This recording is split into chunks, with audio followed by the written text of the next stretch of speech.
Hello and welcome to Other Stages episode 16. I'm Tony Imperatrice, and my guest today is playwright and Rogue Festival founder Marcel Nunis. Eileen and I met Marcel many years ago when we got involved in the then new Rogue Festival, and we've been friends ever since. Marcel is a fascinating person, and we'll talk to him just a little bit later. So why is storytelling so terribly important to the human experience?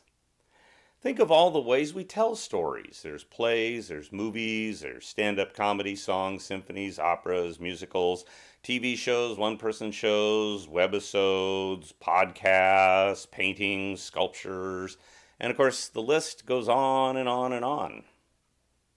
Now before we get started today with some music, I wanted to share something with you.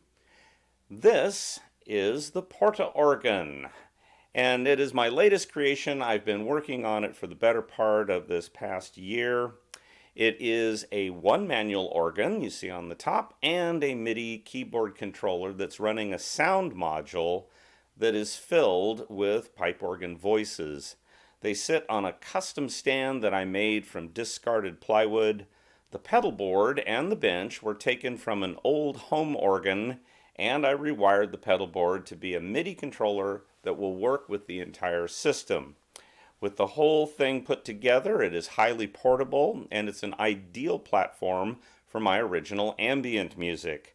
I can also play much of my other repertoire, so this will be something I make great use of when in-person concerts once again become possible. So starting next week, any performances of my original music will be only on the Porta Organ, and I'll tell you why a little later in the show. So right now, for my first musical selection, I want to play one of my original pieces, and this tells the story of regrets.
Other Stages is for you, and it's made possible by you. So next time you give, please keep Other Stages in mind. You can always find my Venmo, PayPal, and Patreon links in the show description. Thank you. Marcel Nunis spent the first 21 years of his life in Malaysia. From the age of 7, he started dabbling in the performing arts through the local theater companies and through the Boy Scouts. By the age of 21, he had co-written, directed, and produced his first show, a musical called Frogway. This was the same year that he arrived in Fresno to attend college. Over the years, he has worked with the Fresno City Parks and Recreation Department, Clovis Unified School District, the Soroyan Society, the Fresno Metropolitan Museum, and various other organizations, producing in-house and touring shows featuring storytelling and just straight-up good theater and plays. He was also the playwright in residence at the Fresno Playhouse. Marcel is the recipient of the Medal of Excellence in Performance from the Kennedy Center of the Arts in Washington, D.C.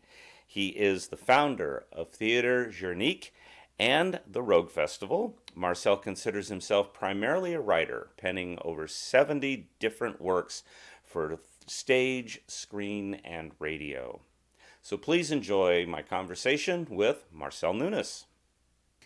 My guest today is playwright and Rogue Festival creator Marcel Nunis. Thanks for being on the show. Yeah, I'm happy to be here. So why don't you tell us a little bit about, since you grew up in a different part of the world and you have some terrific stories about all of that. Why don't you tell us a little bit about your youth and how you got attracted to the performing arts scene? Well, I was kind of thinking about this last night, actually. And I was thinking about how the first time I was on stage, I think I was 7 or 8 years old. And it was part of the Selangor Philharmonic Society's production of the Cavalcade of Music. Now, I have to explain that the Selangor Philharmonic Society was a production group that was mainly made up of expats from Britain and Australia. Yeah. So in a way, they kind of continued because Malaysia was still a pretty young nation at the time. So these were, holdbacks from the old colonial days. Okay. Now, so as a result, every year they would do Cavalcade of Music. Was kind of like what we would call a pantomime, English pantomime. It's in that tradition where everything's very broad and, girls play guys and vice versa. And, it's a big tradition in England. So that was my first actually exposure to the stage. And in that one, they did a section from Bizet's Carmen. Okay. So I was a street urchin in that. And then there was several productions that I was in. But that kind, talk about the smell of the grease paint, that's where it began. Uh-oh. Yeah.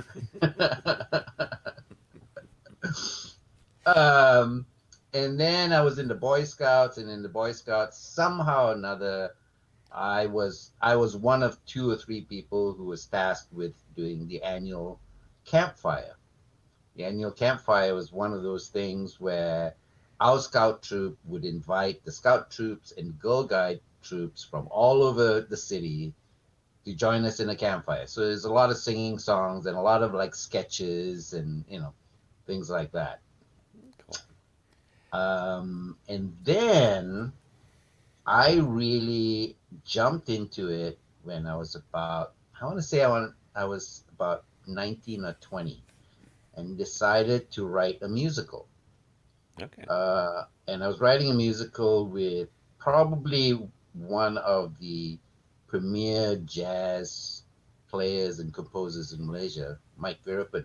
We realized how much the young people, and we were the young people of the day, had changed the at least the musical landscape in Malaysia.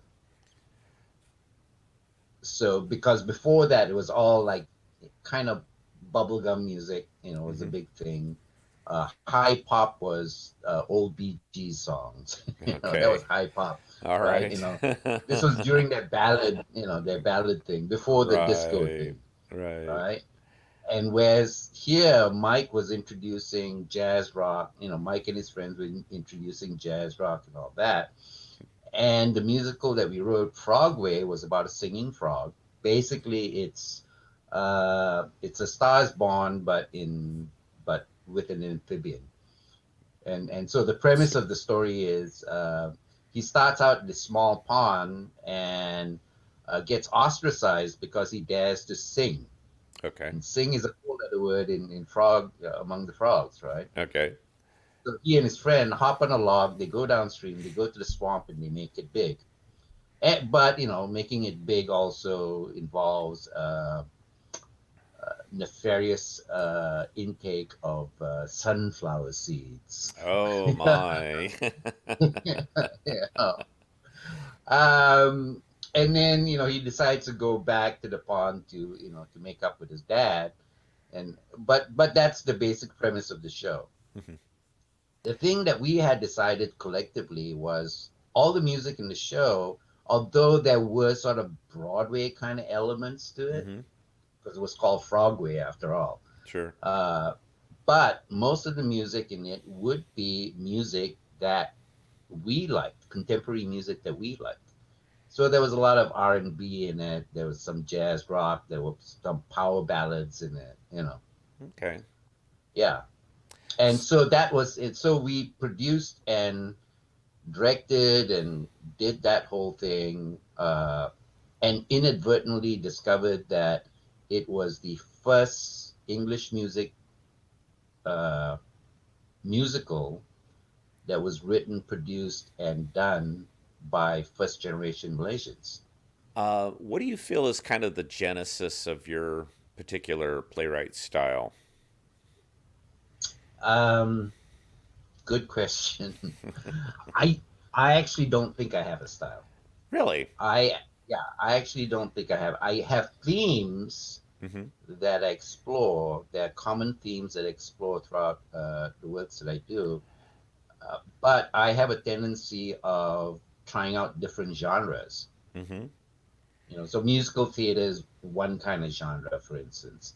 The straight up play, even within the straight up play, you have the thrillers, you have the rom coms, you have the straight out comedies, you have melodrama, Western melodrama, for instance. And I get, I guess it's because I get bored, and so I will try to take a genre and kind of twist it around, you know. Okay. So yeah, I think that's what I do for the most part. You're Yeah, the twist guy. Can yeah, you because tell? I play with structure a lot. Uh-huh. I like screwing around with structure a lot. So yeah. Can you describe like a maybe a recent example of when you've done that? Mm, okay. The show that I wrote about my mom. Okay. Okay. That's a good one. Uh, that's a good one, and it borrows from several genres. I mean, if you look at it, yeah, it's a straight up drama, but then there are these fantastical elements that are in it, Right. where we go into the guy's mind, and in his mind, it is either something out of Casablanca or Well, like a lot of us creative and artistic types, we always have our hands in a number of different things. Mhm. And you are known, at least in Fresno circles, as the creator of the Rogue Festival. Yeah.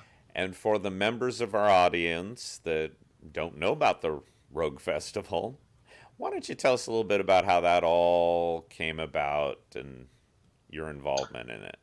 Well, the first thing that we have to define is what is the Rogue Festival.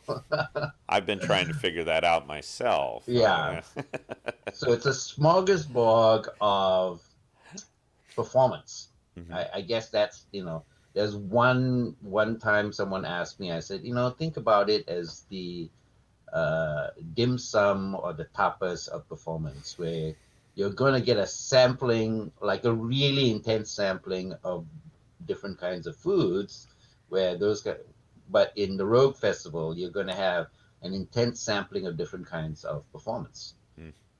But it was born, the origin of the Rogue Festival goes back to the Fringe Festival.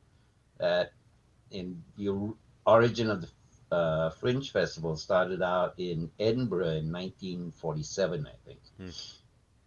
So this is post-war, and you're trying to do an international festival of the arts to promote peace, basically. Mm-hmm. To use the arts to say, hey, the war's over. Let's appreciate each other, kind of thing. Mm. So it was a straight arts festival, but there were groups that were left out of it, who wanted to be a part of it, that were left out of it. Okay. All right. So these groups basically said, okay, fine. You can have your arts festival. We are going to do our own festival on the fringe of the arts festival. So that's where the word fringe comes from. Okay. That's Yeah. cool. So, and most of it was very DIY. And over the years, that has grown to where, there are fringe festivals all around the world now. And I understand that I wasn't there, but I've heard so much about the so-called Weed Whacker Theater, which is often thought of as the first year of the But Rogue yeah, Festival. Weed Wacker Theater began because I was a playwright who did not have um, the facilities or the forum to put on my new plays. Okay. And in a way, the Rogue Festival began that way too. So I would write things and built a stage in my backyard, and we would once every 2 weeks we would do shows out in the backyard. Well, the thing was, after I think the third or the fourth Weed Whacker, I also discovered that I couldn't write that fast. I couldn't create that fast.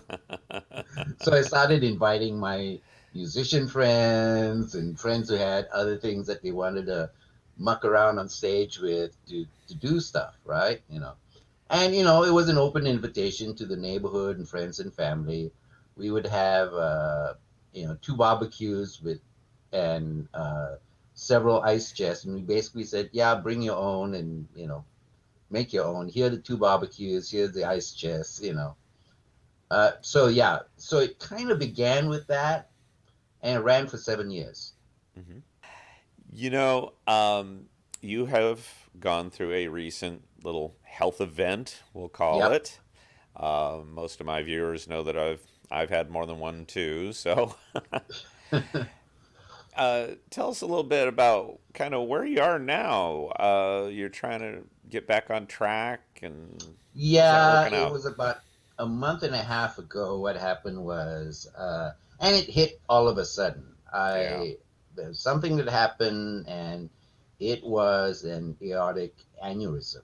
If, And those are kind of things that you don't get warnings on. Aneurysms are not something that will warn you, hey, there's an aneurysm coming up. Unlike a heart attack, you can almost say that there are a few clues as to what's leading up to a heart attack. But an aneurysm, not so much. But as a result of that, and I have to say, I was in the right place at the right time, because the survival rate, we looked into the survival rate or something like that, and it was anywhere between 20 to 50%.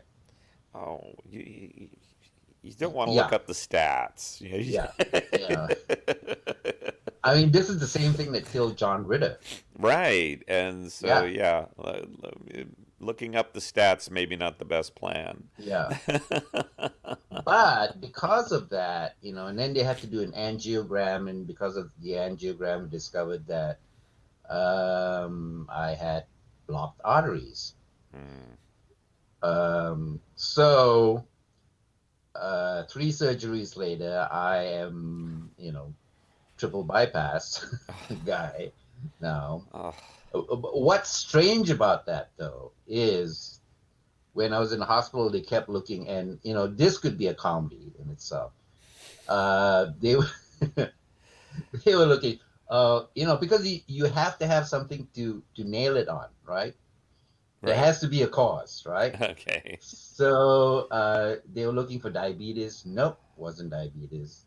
They were looking for high cholesterol. Nope, not high cholesterol. They were looking for high blood pressure. Nope, not that. And finally they go, "Do you smoke?" I said, "Yeah, I did." And they said, "Oh, it must be that." Mm. I said, "Okay, fair enough." That's as good as anything, right? Yeah, yeah. So all creative types have to have some kind of, always call it a side hustle.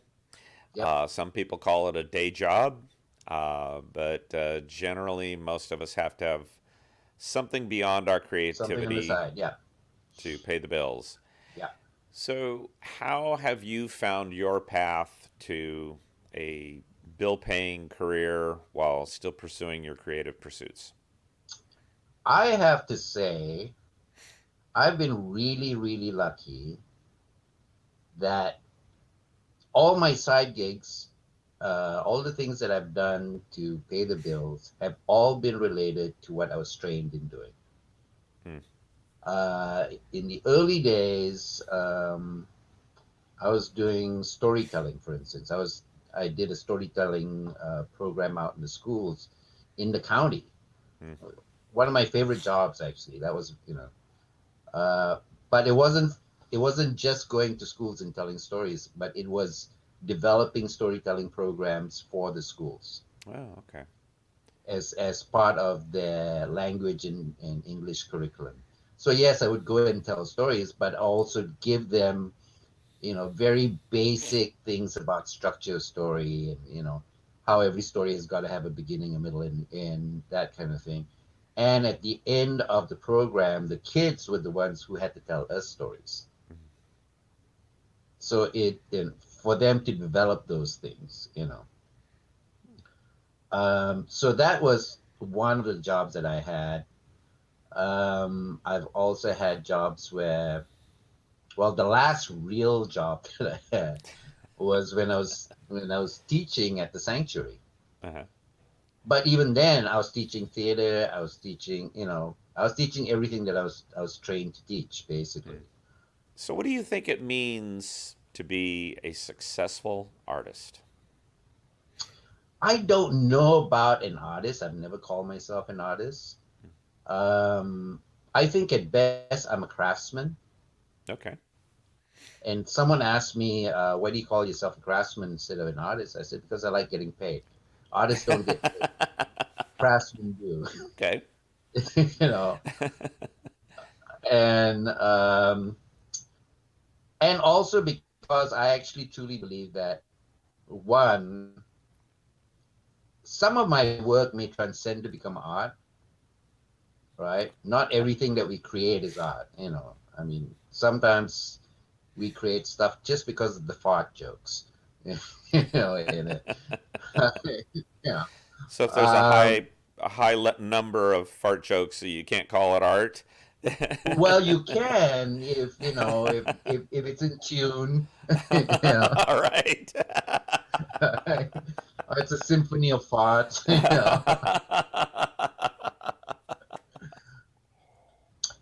In a lot of ways, it's a very impure business. Unlike music, I actually have.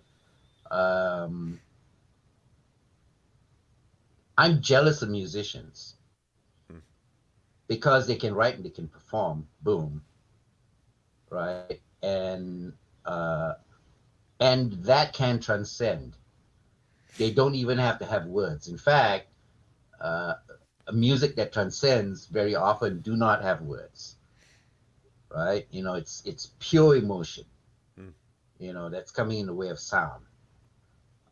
Whereas in theater, you've got words to deal with, you have lighting to deal with, you have actors to deal with, you have different interpretations from your designers to deal with. So in a lot of ways, it's an imperfect form that way. It's an impure form. Hmm. But when it does click, it's pretty spectacular. It's one of the best feelings in the world.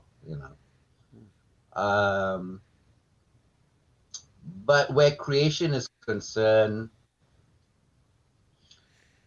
on one hand, I love creating. On the other hand, I hate creating. And I've likened it to being in a really dysfunctional relationship. I've told friends, I said, it's kind of like you're going to have the best sex you've ever had, but dude, you're going to have to pay for it.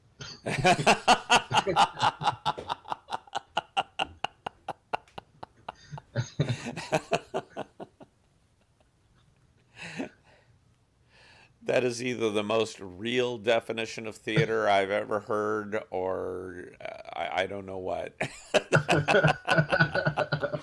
But yeah, I get what you're saying. I get Yeah. what you're saying with that. Wow. When you're in the process of creation, it's that thing, where Hmm. on one hand, it's like, oh my God, and on the other hand, dang. What are some of the just kind of weird left turns, odd avenues that you have run into along the way that have turned out to be the big influences in your work? uh, yeah, well, when we're younger and we're more pretentious, we're always thinking about high art, right? Hmm. We're always aspiring towards high art. And then you discover that, I guess for me, you cannot be, you cannot create it, you cannot create and be cloistered. Mm. Uh, because, I mean, there's a reason why they call it humanities, Right. because it is about the human experience. So you have to experience life in order to create, in order to tell those stories, whether it is in painting, whether it's music, whether it's theater, it doesn't matter what your medium is, but you actually have to experience life. And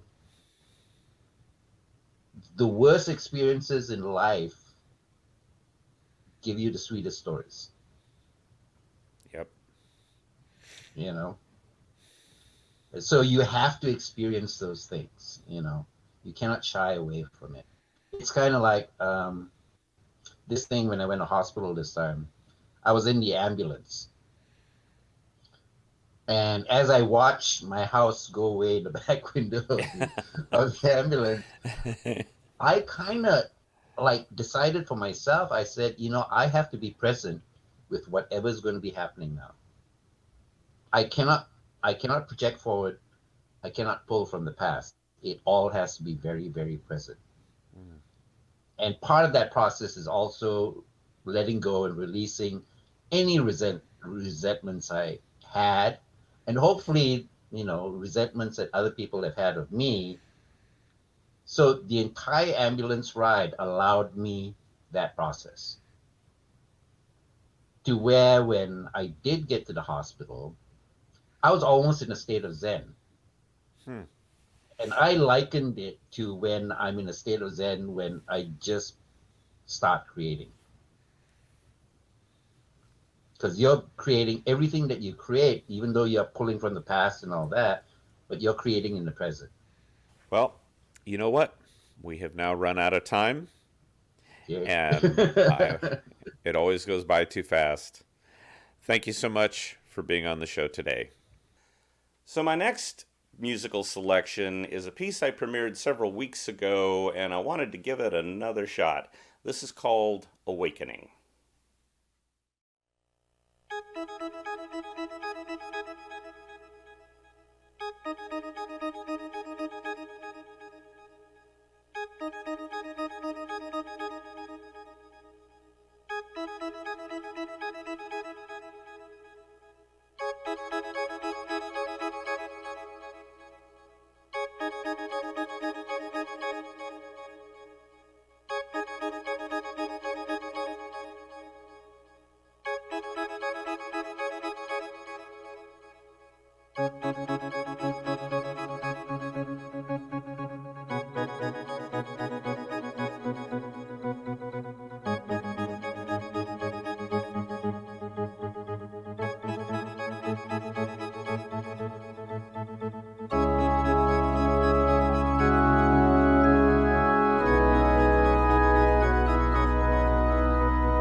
On December 18th, 1994, a cave was discovered in France. What made this cave unique is that it contained some of the most elaborate and well-preserved cave paintings ever found. The Chauvet Cave stunned the world. The paintings are likely 30,000 years or older. That means they predate the pyramids by a minimum of 25,000 years. The art is detailed, it's emotional, and it raised a very familiar query. How could ancient people from so long ago have created such art that was so sophisticated? One of the great foibles of modern humanity is this idea that somehow maybe people from the past were stupid. Well, I can promise you that Homo sapiens who lived 30,000 years ago were just as smart as Homo sapiens who are alive today. In 1994, when news of the Chauvet Cave came to light, what struck me was that it was clear evidence that storytelling has always been a vital part of the human experience. One can imagine these people gathered around a fire after a long day of hunting and gathering and sharing stories about past experiences, stories about relatives and friends long gone, and the artists documenting these stories through pictographic works. Given all the ways we tell story and the fact that storytelling has always been a vital part of the human experience, it's kind of surprising that there are people who just don't get it. I've talked before about my grandfather and what a tremendous storyteller he was, so it's a curiosity to me how he could have spawned a child who has no ability to appreciate the power of a great story. Son, why are you watching Looney Tunes? Because it's funny.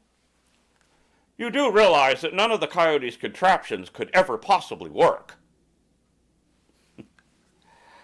My dad has this very strange obsession with just the facts realism. So as a result, he does not like movies. Son, I can't believe you like that ridiculous space movie. You mean Star Wars? You can't fly through space at faster than the speed of light. That's a fact that was proven by Albert Einstein. And what's with those ridiculous lightsabers and laser guns? Nothing like that is ever going to exist. And those robots with feelings and emotions? Well, that's just stupid. Now, the only time I was ever heckled on stage was by my father challenging the facts of my story. So, for the very next performance, I added a story about my father heckling my story. So imagine if William Shakespeare had written a just the facts version of Romeo and Juliet. Well, nobody would care. If you take out the intense passion and the tumult, the story has no meaning. What makes Shakespeare a great storyteller is that he takes us beyond the facts and into the deeper meaning of life. That's what my grandfather was able to do. When he told stories about his youth in the early days of the 20th century, well, you could really feel it. When he talked about doing a handstand on a cliff's edge in Yosemite, the danger was palpable. When he described his friend Johnny Jones sawing a house in half with a handsaw, well, you could picture all the details of the events, and you really felt that Johnny wasn't quite right. My grandfather's stories were full of whimsical descriptions and a keen sense of humor. Sadly, he stopped telling stories after Grandma died. My grandfather's sparkle died with her, and he became a grumpy old man. I think if he had kept his storytelling alive, his final years would have been a bit more joyful. We all need stories to help us navigate the challenges of life. And you never know whom your story will touch. So tell your story, because you only live once. Please subscribe to my YouTube channel and be sure to like and comment on today's show. Now, this will be the last time I play my original music on the big organ. The reason for this is that the looper and the effects devices that are such an integral part of my music, well, there's no really practical way that I can have those available for both the big organ and the Porta organ. I'll have to set up one or the other. And so I've decided that I'm going to set up the Porta organ with the effects processors and the looper. That's just a little more efficient. So on future episodes, when I perform my original music, it'll be recorded on the Porta organ. I'll do the other stuff on the big organ. But for now, here's my little bit of musical storytelling called It's Never Too Late.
Now, next week, my guest will be visual artist and jazz singer Mallory Mode. We will get to know her while seeing and hearing some of her work. Thank you for joining me today, and we'll see you next week.